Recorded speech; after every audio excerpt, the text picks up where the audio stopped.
jejas. Jejas itu kan seperti luka gitu loh, Dek. Luka. Bisa karena mikroorganisme, bisa karena jamur, bisa karena bakteri, virus dan lain-lain. Nah, jejas itu misal mengenai kita. Ini suaraku kedengeran jelas gak, Dek? Nah, ketika jejas itu mengenai kita, nah di daerah jejas tersebut itu akan mengalami tanda-tanda inflamasi yang biasanya disebut dengan cardinal sign yang ada 5 itu ya. Yang pertama kan ada rubor atau kemerahan. Nah, itu rubor kenapa? Karena yang vaskuler atau pembuluh darah itu tuh dia melebar atau vasodilatasi. Jadi peningkatan aliran darah itu kan semakin meningkat. Ditambah lagi terdapat stagnansi atau berkumpul di bagian salah satu di daerah jejas tersebut, sehingga mengakibatkan warna merah. Darah kan sifatnya terdapat ada eritrosit, ada leukosit seperti kan deh. Warna merah itu disebabkan karena tumpukan dari eritrosit atau saudara merah. Kemudian yang kedua kan ada udem. Nah, udem itu kan bengkak kan deh. Nah, karena pelebaran vaskuler atau pembuluh darah itu mengakibatkan daerah sekitarnya itu tuh permeabilitasnya tuh semakin gampang dimasukin air seperti itu deh, mudah dimasukin darah, yang bahasanya tuh disebut dengan ekstravasasi. Ekstravasasi itu masuknya cairan ke dalam daerah interstisial yang mengakibatkan cairan itu kan akan bertumpuk dan daerah tersebut akan bengkak atau bisa disebut dengan udem. Nah, setelah ada rubor atau kemerahan, bengkak atau apa tadi udem, kemudian terdapat ini panas, kalor, hangat. Nah, kalor itu tuh karena apa? Dokter Rida tadi menyebutkan bahwa kalor itu atau rasa panas atau rasa hangat bagian jejas itu bisa dikarenakan sifat dari eritrositnya yang mengumpul pada bagian tersebut. Dan sumber lain mengatakan bahwa hangat atau panas ini itu tuh disebabkan karena adanya bengkak, maka bengkak itu akan memanggil sitokin proinflamasi yang mengakibatkan sifat dari sitokin proinflamasi itu dia sifatnya membawa panas atau hangat seperti itu. Bisa panasnya karena eritrosit, bisa karena sitokin proinflamasi seperti itu. Selanjutnya ini ya, apa tadi ini? Oh ya, nyeri, dolor. Nyeri itu karena apa? Yang pertama, nyeri karena bengkak. Bengkak itu kan dia membengkak, jaringannya membesar sehingga saraf nyeri di bagian daerah yang terkena jejas itu akan tertekan. Jadi saraf nyerinya itu akan tertekan yang mengakibatkan rasa nyeri itu timbul. Yang pertama bisa karena sarafnya yang rasa nyeri itu tertekan, bisa karena sarafnya terkena oleh jejas tersebut. Bisa karena dua hal. Kemudian yang terakhir kan, yang terakhir atau yang kelima itu ada fungsiolesa. Jadi fungsiolesa itu fungsinya tidak berjalan dengan semestinya atau dengan normal. Karena 4 hal di atas tadi ya, yang sudah saya sebutkan, bisa karena nyeri, bisa karena jejas itu, bisa karena udem, bisa karena rubor, bisa karena kalor seperti itu, yang mengakibatkan fungsiolesa atau fungsinya tidak berjalan dengan normal. Itu kan untuk kardinal sign-nya deh. Kemudian masuk ke inflamasi akut dan kronis. Nah, tadi sudah dijelaskan Dokter Nida bahwa inflamasi akut itu cirinya kan tadi disebutkan bisa dalam waktu hari atau minggu, dan di beberapa jurnal atau sumber menyebutkan bahwa inflamasi akut itu konsepnya atau dimulainya itu bisa dalam waktu menit, jam, atau hari. Setelah itu pada karakteristik inflamasi akut itu semua tanda cardinal sign itu ada deh, dari rubor sampai fungsiolesa, kelima-limanya itu ada. Maka disebut fase ini tuh fase yang parah, fase akut ini. Inflamasi akut itu termasuk parah. Kemudian berjalan semakin lama dan semakin lama. Jika fase akut ini berjalan membaik atau ditangani dengan baik, maka akan berubah ke fase yang kronis. Jadi fase kronis itu fase di mana akan terjadi proses healing atau proses penyembuhan. Jadi ini untuk gejala dan gejala lainnya itu lebih ringan. Nah, pada fase kronis ini atau inflamasi kronis itu onsetnya itu bisa berapa hari lebih, minggu ataupun bulan, tergantung dari penyakitnya atau jenisnya.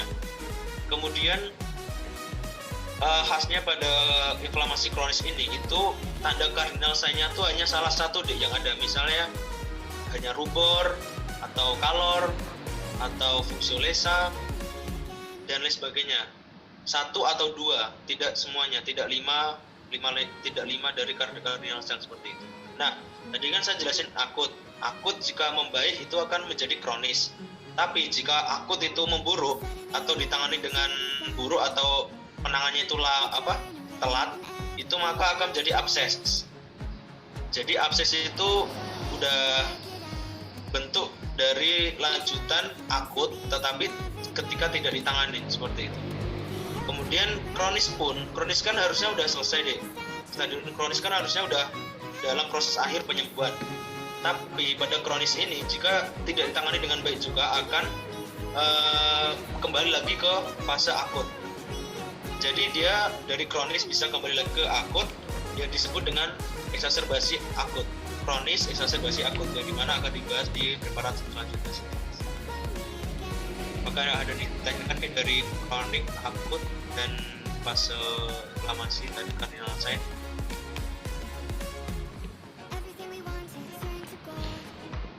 Lanjut ya. Kita lanjut, dan saya share screen ini udah kelihatan belum deh? Udah kelihatan ya. Jadi kita kita masuk ke preparat pertama. Jadi preparat ini yaitu inflamasi akut. Ingat ya, akut ya. Inflamasi akut pada appendix. Jadi ini appendicitis akut. Pada inflamasi akut ini itu tuh bisa disebabkan beberapa hal, apalagi di daerah appendix. Yang menyebabkan appendicitis itu ada dua deh, karena obstruksi atau karena infeksi. Nah, karena obstruksi itu karena penyumbatan. Obstruksi kan penyumbatan. Nah, penyumbatan pada appendixnya itu biasanya paling besar itu karena fekalit. Fekalit itu feses yang mengeras, yang menyumbat bagian tersebut. Kemudian yang kedua ada infeksi. Infeksi itu biasanya disebabkan karena 80% itu E. coli atau Escherichia coli. E. coli itu paling sering menyebabkan appendicitis pada infeksi. Nah, langsung masuk ke preparatnya. Di sini bisa dilihat untuk preparat appendicitis yang akut. Oh iya, tadi saya lupa jelaskan. Untuk yang akut itu dominannya PMN. Untuk yang kronis itu dominannya MN. Nah, PMN itu kan polimorfonuklear. Jadi di situ terdapat eosinofil, basofil, dan neutrofil. Untuk yang kronis itu kan MN, mononuklear. Nah, itu di situ terdapat monosit dan limfosit. Kemudian di sini untuk preparat ini appendicitis. Nah, ini kita lihat terdapat yang ini tak lingkarin. Di sini hanya terlihat mukosa yang rusak ini deh. Lingkarin ini. Mukosa yang rusak, kemudian sebaran PMN-nya di mana? Nah, ini sebenarnya di sini deh. Kita nggak kurang jelas. Mungkin ini karena perbesarannya besar ya. Nah, ini sebenarnya di sini. Nah, preparat ini hanya memperlihatkan dari mukosa yang rusak. Kemudian ini masih di appendicitis akut. Nah, ini sudah kelihatan disebut dengan PMN. PMN itu yang bentuknya agak cekung, maksudnya bukan bulat penuh. Kalau bulat penuh gelap itu MN, kalau agak cekung itu berarti MN. Misalnya ini. Nah, di sini kan dari definisinya dari patognomoriknya itu yang khas. Yang khas pada appendicitis akut itu adalah adanya dominan sebaran PMN. Dominan sebaran PMN. Kemudian di sini terdapat yang epitel intestinal atau disebut dengan epitel kolumner bergoblet. Ini epitelnya, ini lumennya di sini. Nah, di sini itu bergoblet ya, berarti epitel kolumner bergoblet atau epitel intestinal. Nah, untuk lumennya itu tadi ada ini epitel intestinal, kemudian ada sebaran sel-sel PMN dan PMN seperti itu. Dan gambar selanjutnya ini masih appendicitis akut. Nah, di sini jelasnya, di sini terdapat daerah perdarahan yang merah menggumpal ini. Gila. Ini area perdarahan. Dan ini tadi epitelnya. Epitel ini lumen. Nah, di sini terdapat daerah sembab yang hiperemis. Ini juga termasuk otot pneumonik deh, yang tak lingkarin ini yang dia berongga-rongga dibandingkan dengan daerah lainnya. Dia tuh lebih berongga putih-putih seperti itu. Itu daerah sembab yang hiperemis. Jadi tadi kan numerisnya ada apa? Yang pertama ada sebaran sel-sel PMN, kemudian ada ini epitel intestinal atau epitel kolumner yang bergoblet. Kemudian di sini ada daerah sembab yang remis seperti itu. Apakah ada yang ditanyakan dari appendicitis ini?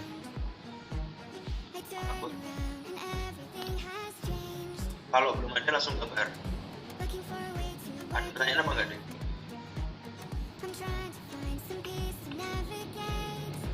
Ini ya gambarnya untuk memudahkan kalian menggambar. Kalau bisa gambarnya 2-3 menit aja ya, yang penting kalian paham gitu.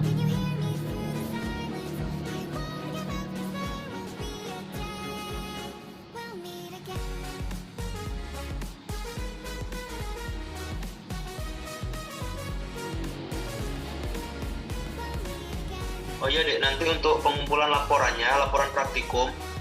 praktikum kan isinya preparat dan penjelasannya. Nah, itu nanti dikumpulin 2 jam setelah praktikum ya. Berarti misalnya nanti selesainya jam 4 nih praktikumnya. Berarti nanti terakhir ngumpulin itu jam 6 seperti itu ya. Nanti dijadikan di PDF satu file. Maksudnya tuh per orang tuh satu file gitu. Di PDF, di scan gitu aja.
Jawabannya udah selesai belum deh?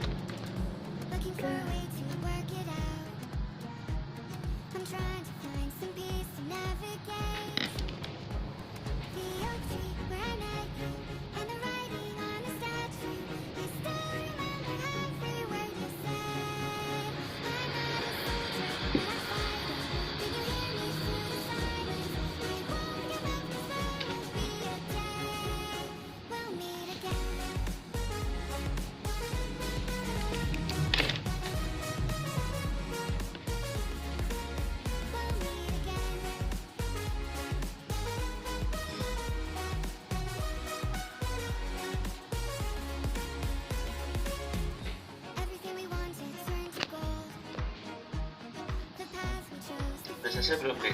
Udah ya? Udah. Udah ya, baik.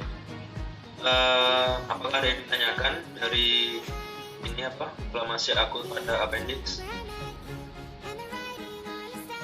Kalau nggak ada, nanti langsung tak lanjut.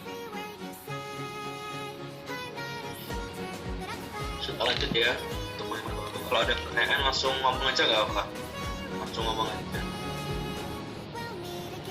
Kemudian inflamasi kronis pada polisistitis. Nah, pada kasus ini itu tuh terdapat kesamaan dengan inflamasi akut pada appendicitis.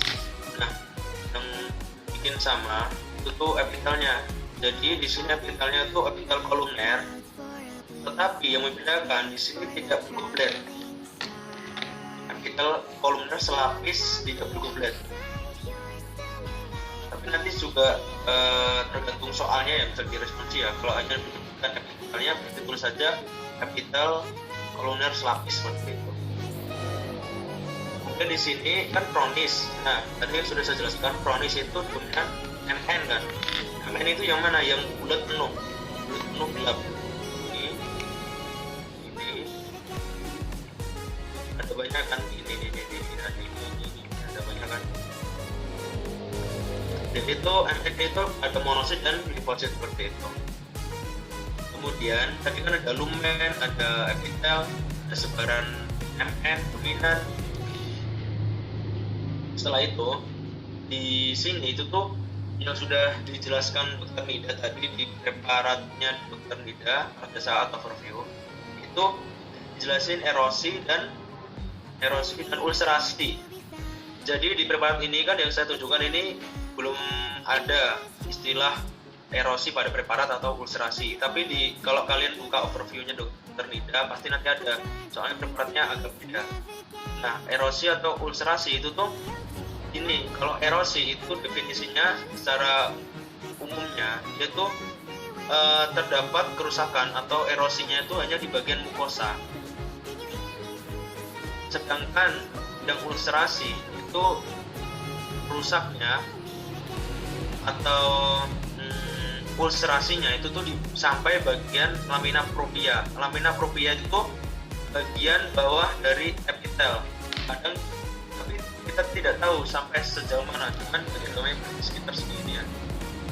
Ini bisa disebut lamina propria. Kalau ulcerasi seperti itu. Ada erosi, ulcerasi, ada epitel, kolumner selapis, ada lumen, ada sebaran sel-sel MN. Kemudian dari gambarnya mungkin ini kelihatan jelas. Di gambar tengahnya di sini dijelaskan. Sama. Tadi saya jelaskan ya, kan kronis kan dominan MN. Jadi tidak menutup kemungkinan sel PMN itu ada gitu loh.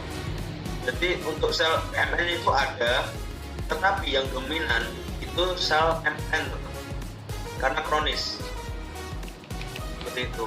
Ini agak cekung kan, sel limfosit yang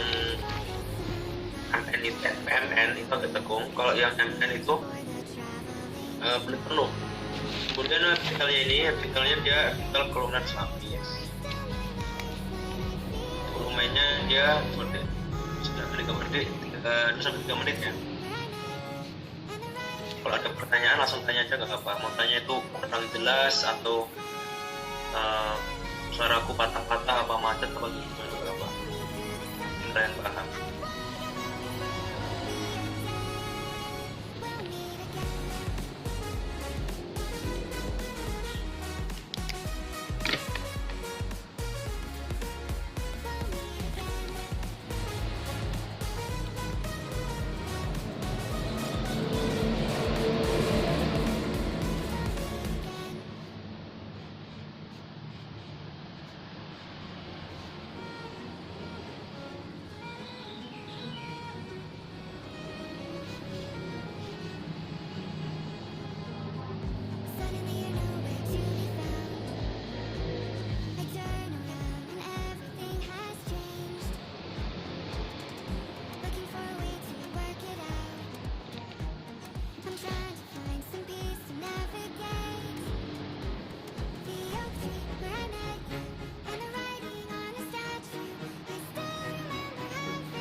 Yang lain udah selesai?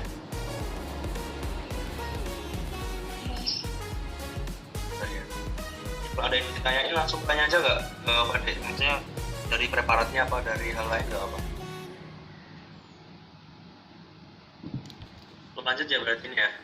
Lanjut preparat selanjutnya itu ada radang kronis exacerbasi akut yang sudah saya jelaskan tadi di awal.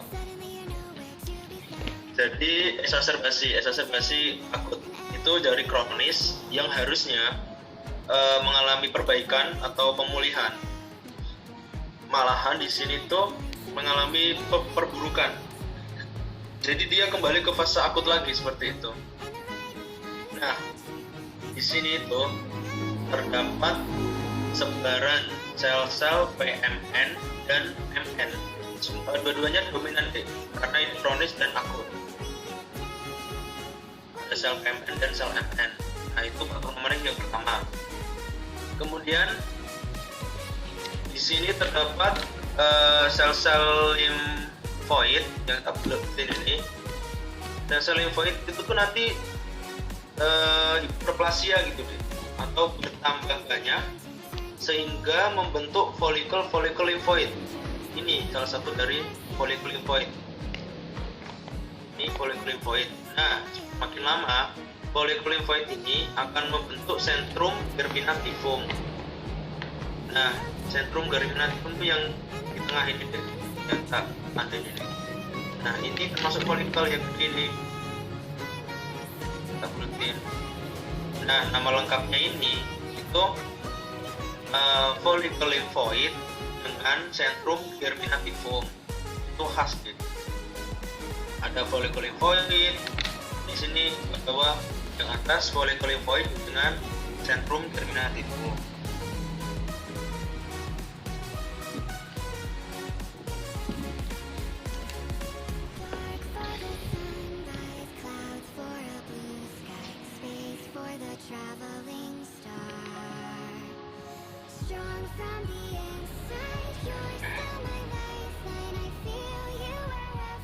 Kemudian di preparat ini pada kronis exacerbasi akut itu terdapat daerah yang sembab.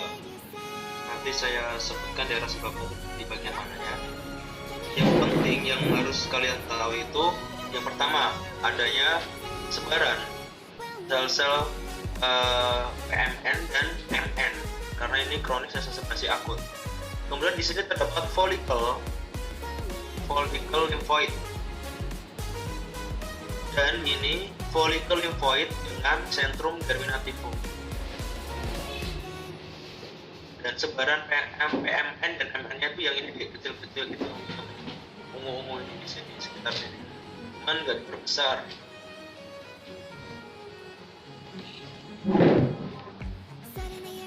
Kalau ada ditanyakan, kalau tidak, ini gambarnya seperti ini.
sudah selesai dek atau kurang sedikit?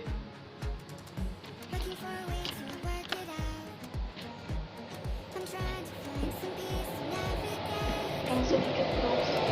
Ya, sedikit lagi ya.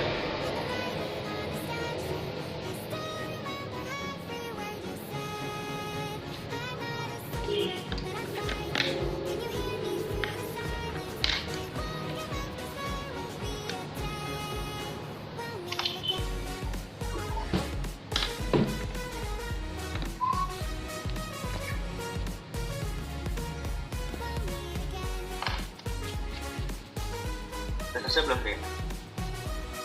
Belum. Udah ya. Baik, untuk menghemat waktu kurang berapa? 11 menitan. 15 menit. Jadi langsung saja ke preparan selanjutnya. Itu ada abses. Nah, abses ini yang dijelaskan Dr. Nida, yaitu di sini terdapat daerah-daerah nekrosis. Nah, daerah nekrosis itu karena apa? Nah, jadi daerah nekrosis ini itu karena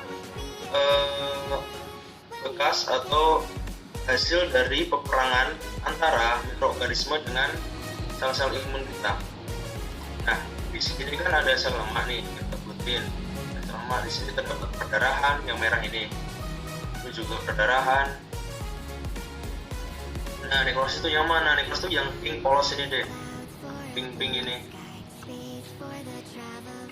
Ini nekrosis. Ya kan? Wah, kurang jelas deh. Kelihatan nggak yang aku tunjukin? Kelihatan Mas. Kelihatan kan? Nah, di sini tuh ada nekrosis, ada perdarahan. Di sini juga ada sel lemak. Langsung saja ya ke gambarnya untuk kalian menggambar karena untuk menghemat waktu juga. Gambar akses seperti ini.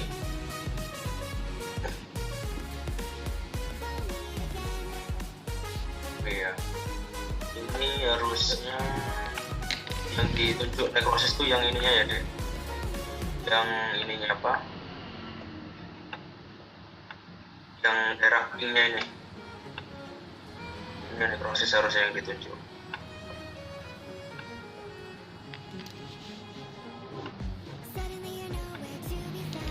Gambar dulu ya dek, 2 menit ya.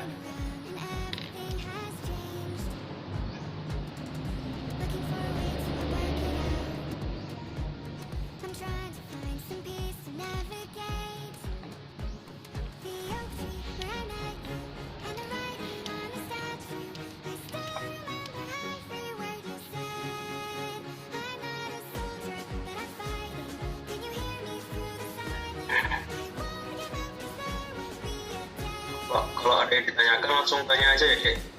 Mungkin perihal preparat atau dari penjelasanku yang kurang jelas atau patah-patah suara apa gimana, langsung ditanyakan aja.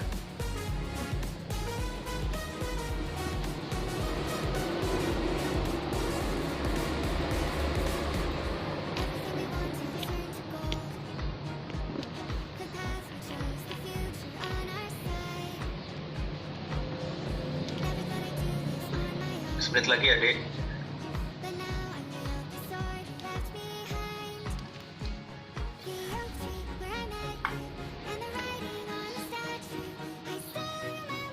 Assalamualaikum Kak. Ini HP-nya error, boleh live dulu nggak Kak? Kalau dulu nanti ini dia harus menghubungi hostnya buat kamu masuk ke apa? Ke ini breakout. Oh, jadi nanti aja keluarnya Kak. Oke Kak, terima kasih.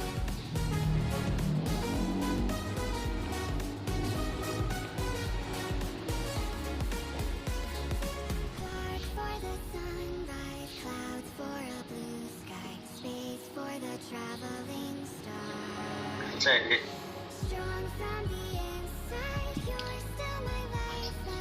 Ya, lanjut ke selanjutnya yaitu TB atau infeksi spesifik tuberkulosis.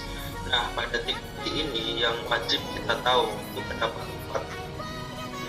4 salah satu tanda, yaitu pertama terdapat sel epiteloid histiosit, kemudian tuberkel, kemudian nekrosis gaseosa, dan yang terakhir ada sel Datia Langhans. Nah, pada daerah ini di sini terlihat sel Datia Langhans. Dan ini nanti untuk infeksi spesifik tuberkulosis ini terdapat 3 preparat, di mana salah satunya yang memperlihatkan dari 4 khas tersebut. Kalau di sini itu yang terlihat sel Datia Langhans dan tuberkel yang gede. Sel Datia Langhans. Jadi sel Datia Langhans itu selnya besar, selnya satu besar, cuman intinya banyak seperti itu. Contohnya di akhir ya, dari permata dari sini. Yang ini sel Datia Langhans, sel Datia Langhans, dan tuberkelnya yang di luarnya. Kemudian selanjutnya masih tinggi. Nah, di sini terlihat untuk tuberkelnya itu yang seperti pusaran gitu deh, bentuk bulatan seperti itu.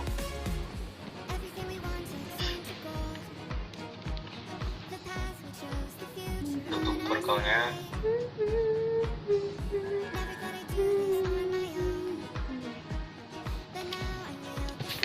yang bentuk pusaran seperti itu deh.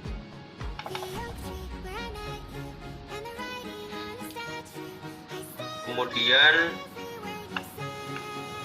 ini untuk TB yang terakhir, TB. Di sini terdapat sel epiteloid histiosit.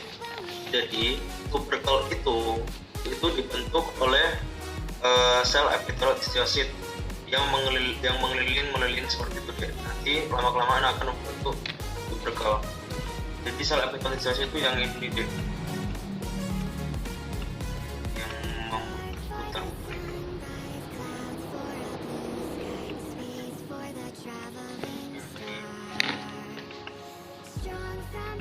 dan kemarin dijelaskan bahwa di ini yang saya kutip ini itu masuk ke nekrosis gaseosa.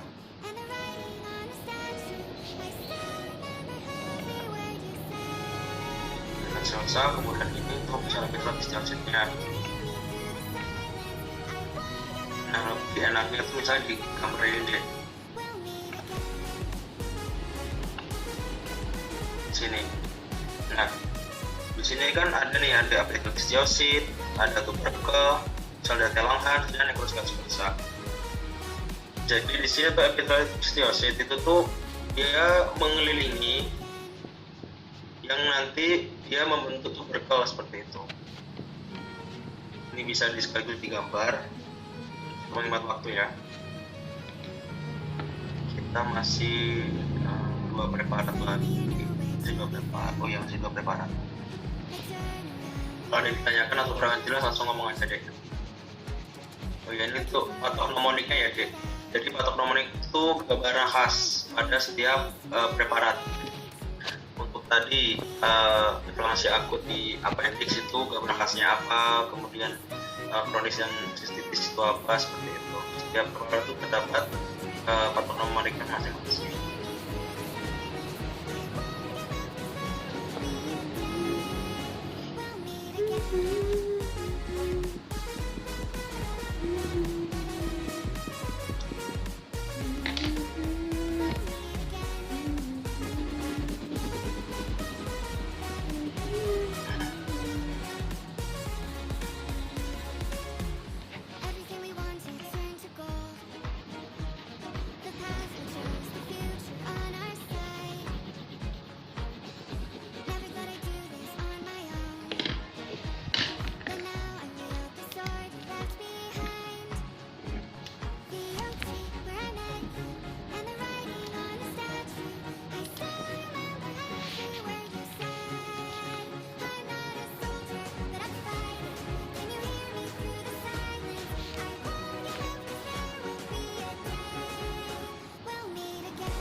Udah selesai dek.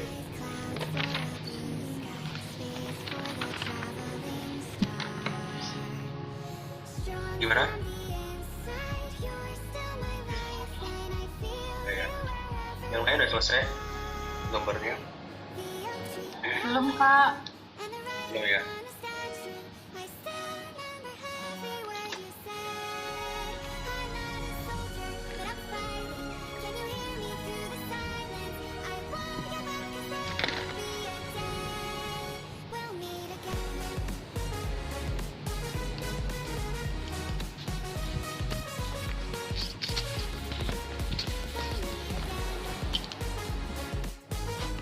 Nosid dan lain-lain itu kalian coba aja cari di internet. Nah, gambarnya itu seperti apa, yang dimaksud seperti kacamata itu seperti ini.